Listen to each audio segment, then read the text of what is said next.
Shalom adik-adik kelas Galatia dan kelas Efesus. Yuk, pada pagi hari ini Lose bersuka cita karena masih dapat bertemu dengan adik-adik semua. Yuk, kita sudah menyiapkan hati kita sejak tadi. Kita sudah menyiapkan Alkitab, kita sudah menyiapkan peralatan tulis untuk kita beribadah kepada Tuhan. Kita bersekutu dengan teman-teman kita yang lain. Yuk, Lose minta semuanya bangkit berdiri. Kita akan memuji Tuhan dengan penuh sukacita. Kita nyanyikan Matahari Bersinar Terang. Yuk, kita nyanyi sambil bertepuk tangan dan kita bergerak.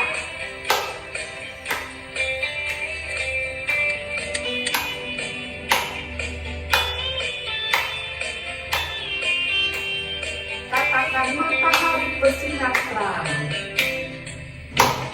Matahari bersinar terang, burung berkicaulah senang, harum semerbak lamunan di padang, semuanya mengajak kepada kita dan memuji nama Tuhan yang esa, dan memuji nama Tuhan yang esa.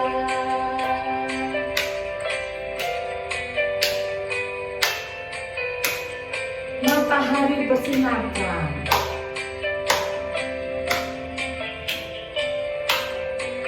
Biarlah nama Tuhan yang kita tinggikan. Matahari bersinar terang, burung berkicaulah senang, harum semerbak lamunan di padang, semuanya mengajak kepada kita dan memuji nama Tuhan yang esa, dan memuji nama Tuhan yang esa. Ya, kita semuanya bersukacita memuji nama Allah yang hidup.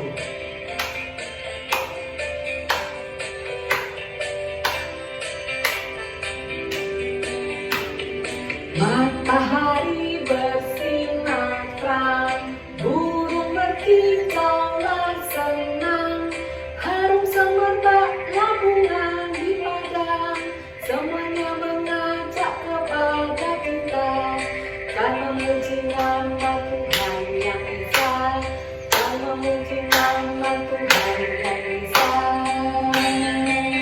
Ya, jadi adik-adik dipersilakan duduk. Kita akan memulai persekutuan kita dengan kita berdoa. Mari kita berdoa.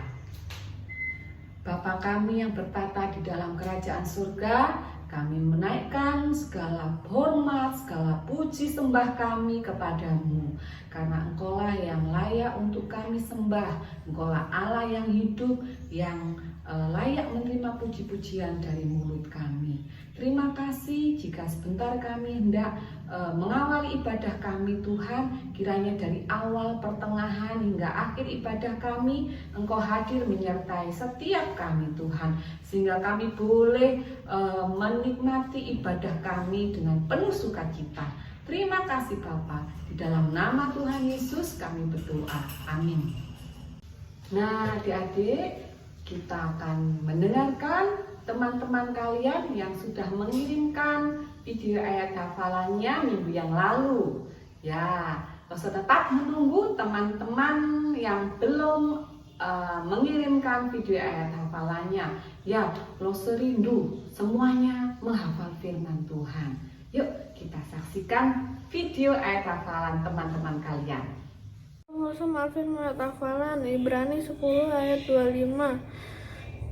Janganlah kita menjauhkan diri dari pertemuan-pertemuan ibadah kita seperti dibiasakan oleh beberapa orang, tetapi marilah kita saling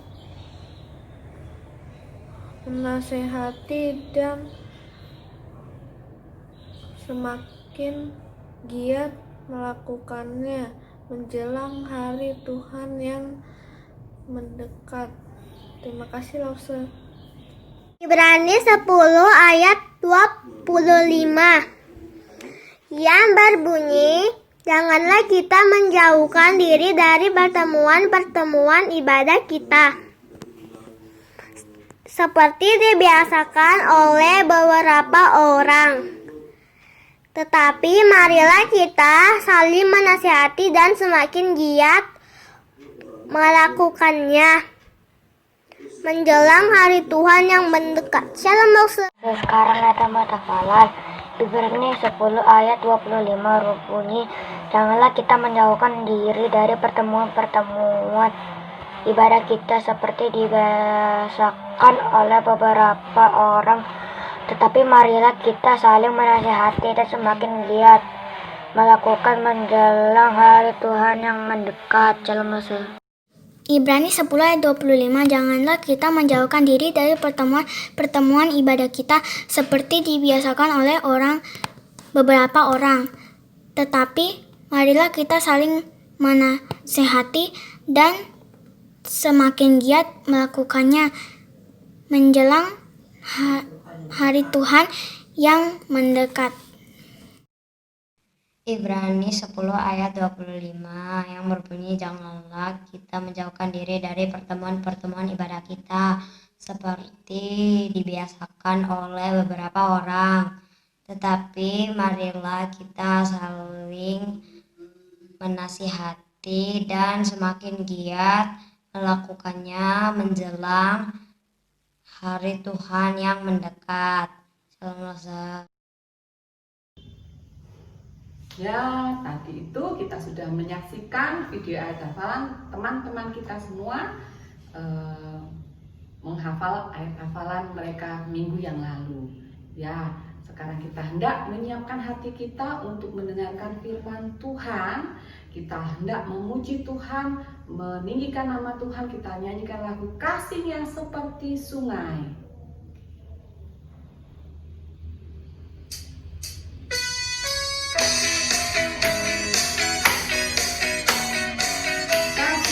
Seperti sungai, kasihnya seperti sungai, kasihnya seperti sungai, kasihnya seperti sungai di hatiku, mengalir waktu hujan, mengalir waktu panas, kasihnya di hatiku, damainya seperti sungai, damainya seperti sungai, damainya seperti sungai di hatiku, mengalir waktu hujan, mengalir waktu panas, damainya seperti sungai di hatiku, berkatnya seperti sungai, berkatnya seperti sungai, berkatnya seperti sungai di hatiku, mengalir waktu hujan, mengalir waktu panas, berkatnya seperti sungai di hatiku, damainya seperti sungai di hatiku, kasihnya seperti sungai di hatiku.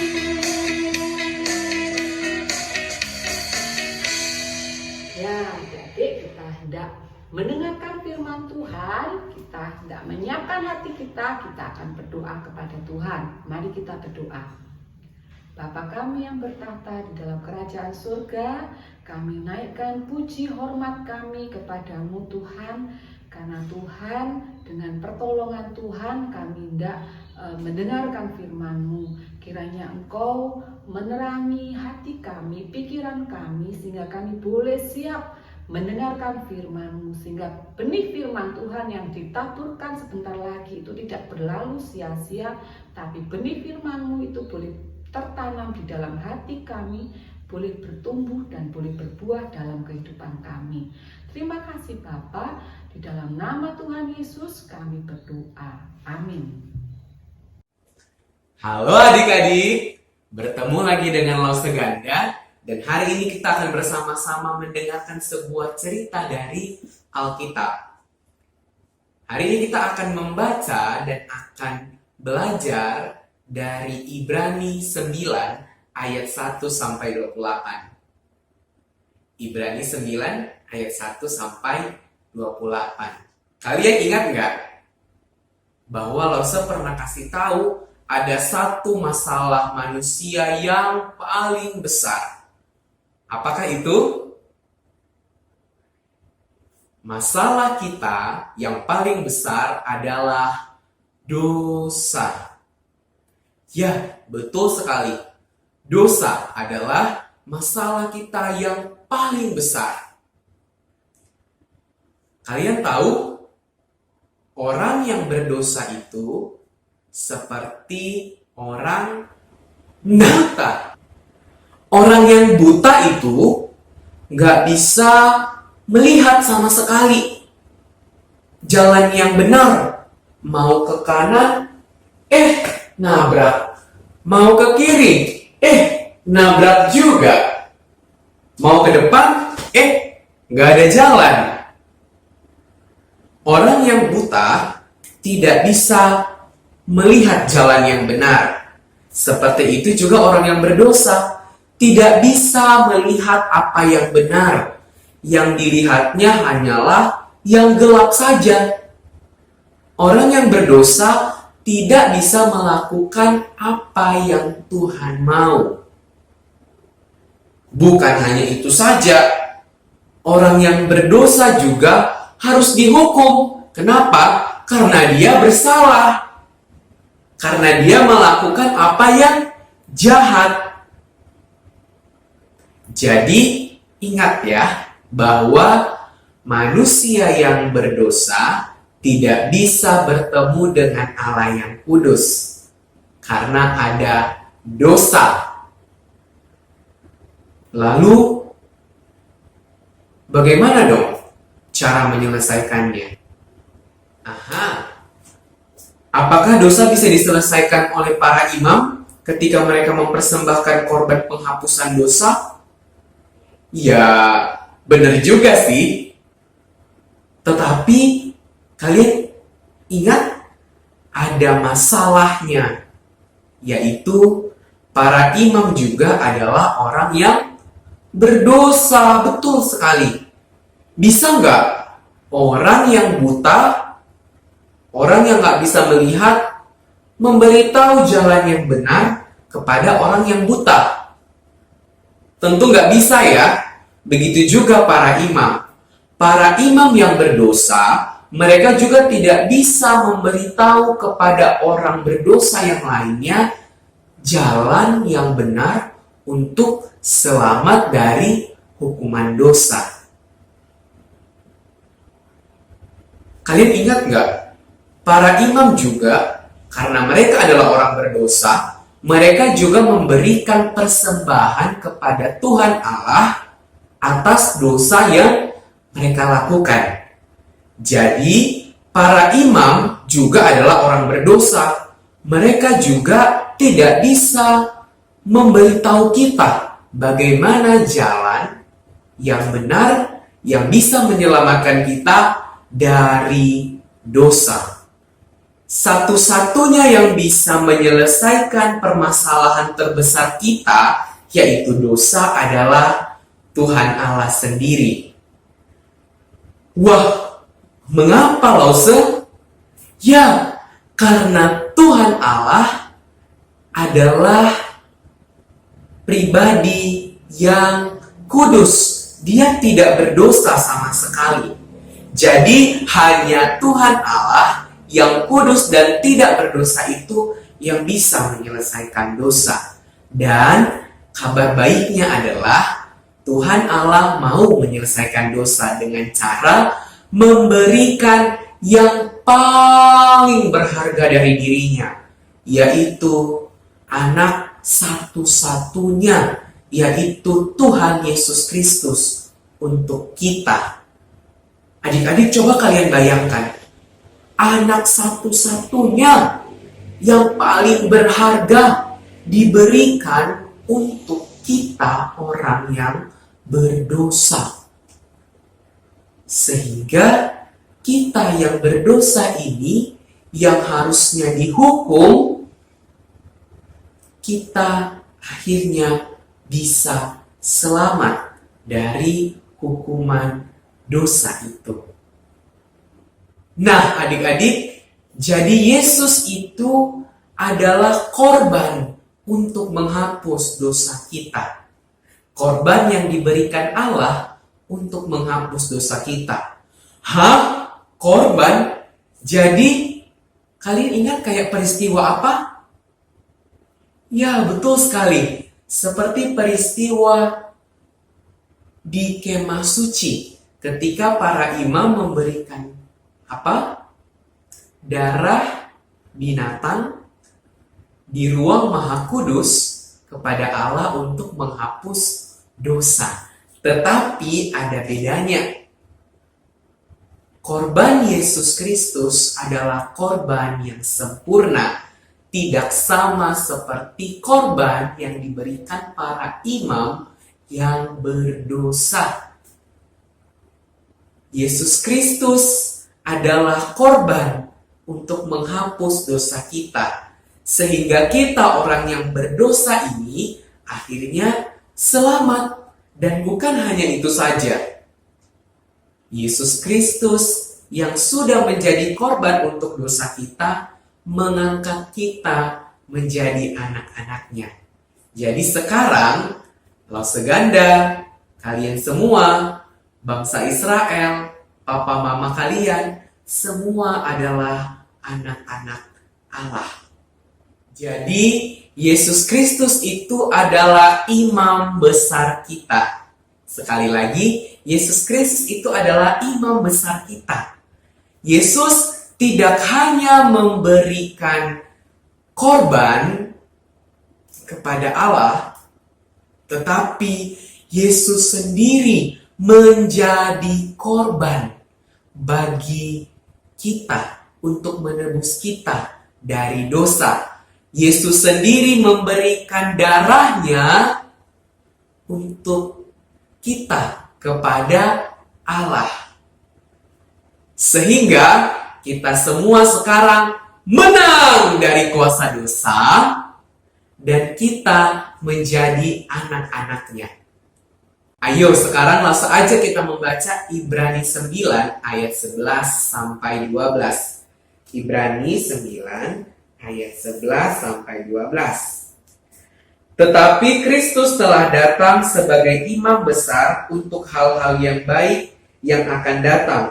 Ia telah melintasi kemah yang lebih besar dan yang lebih sempurna, yang bukan dibuat oleh tangan manusia. Artinya yang tidak termasuk ciptaan ini. Dan ia telah masuk satu kali untuk selama-lamanya ke dalam tempat yang kudus, bukan dengan membawa darah domba jantan dan darah anak lembu, tetapi dengan membawa darahnya sendiri. Dan dengan itu ia telah mendapat kelepasan yang kekal. Jadi adik-adik, Yesus Kristus itu mati satu kali untuk selama-lamanya. Satu kali untuk selama-lamanya. Bukan seperti yang dilakukan oleh para imam. Karena Yesus itu sudah memberikan darahnya yang sempurna kepada Allah untuk menebus kita dari dosa. Jadi, ketika Yesus Kristus menebus kita, maka kita itu seperti orang yang buta, tetapi orang yang buta yang dibukakan matanya. Orang yang buta tadi sekarang bisa melihat jalan yang benar. Matanya udah nggak lagi gelap, tetapi bisa melihat apa yang benar. Eits, tapi jangan salah. Diselamatkan oleh Tuhan Allah melalui Yesus Kristus bukan berarti kita tidak mempersembahkan korban loh.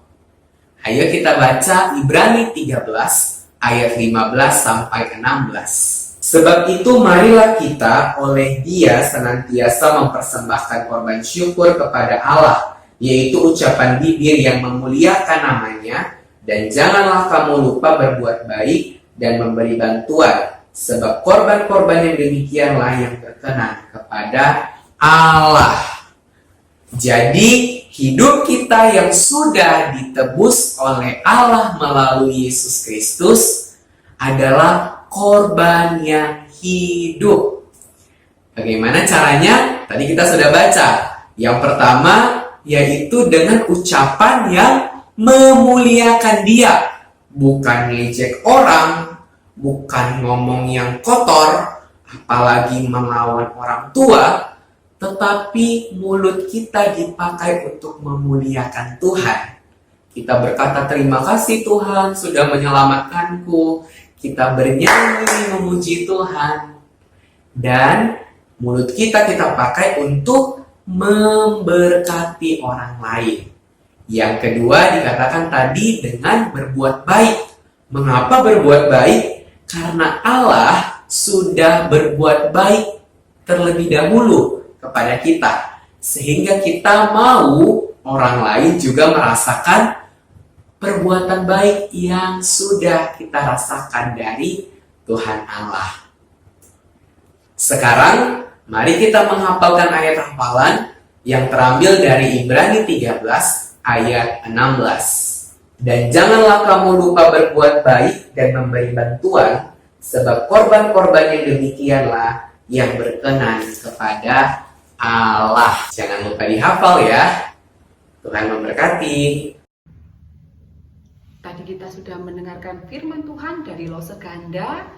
Kalian sudah mengetahui kebenaran firman Tuhan bahwa Tuhan Yesuslah yang sudah menggantikan kita sebagai korban, yang sudah mengorbankan dirinya dengan mati di kayu salib, dan Dia sudah menjadi imam besar kita. Nah, adik-adik, kita hendak memuji Tuhan, kita hendak merefleksikan firman Tuhan itu melalui pujian yang sebentar lagi kita nyanyikan. Kita nyanyikan Yesus sahabatku, Dia mati bagiku, mati bagi kita semua.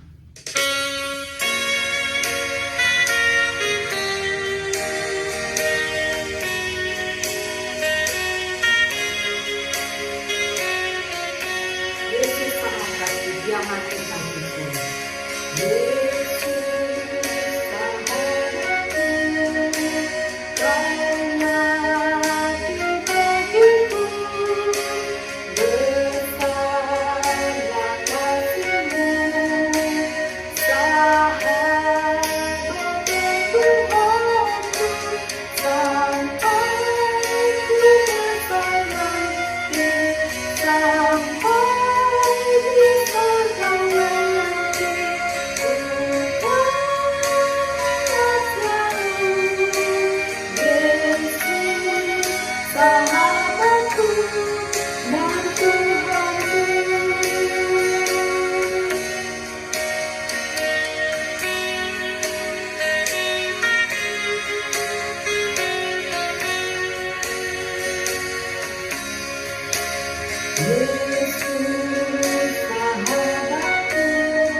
mengakhiri ibadah kita pada hari ini kita hendak berdoa. Mari adik-adik lipat tangan, tutup mata, kita berdoa.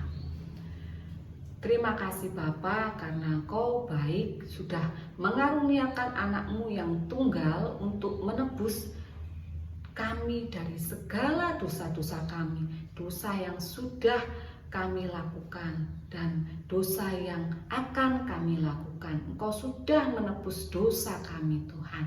Melalui kematian anakmu yang tunggal, Engkau sudah menebus dosa kami. Terima kasih karena Tuhan sudah menganugerahkan kasih-Mu yang terbesar di dalam hidup kami, yaitu Tuhan Yesus mati buat kami. Terima kasih Tuhan, biarlah kami menghidupi karunia Tuhan yang terbesar ini. Kami mengucap syukur dengan kami melakukan perbuatan baik. Kami mengucap syukur dengan memuji-muji nama-Mu. Kami mengucap syukur dengan meninggikan nama-Mu, memuliakan nama-Mu, dan kami tak lupa untuk berbuat baik kepada saudara sesama kami.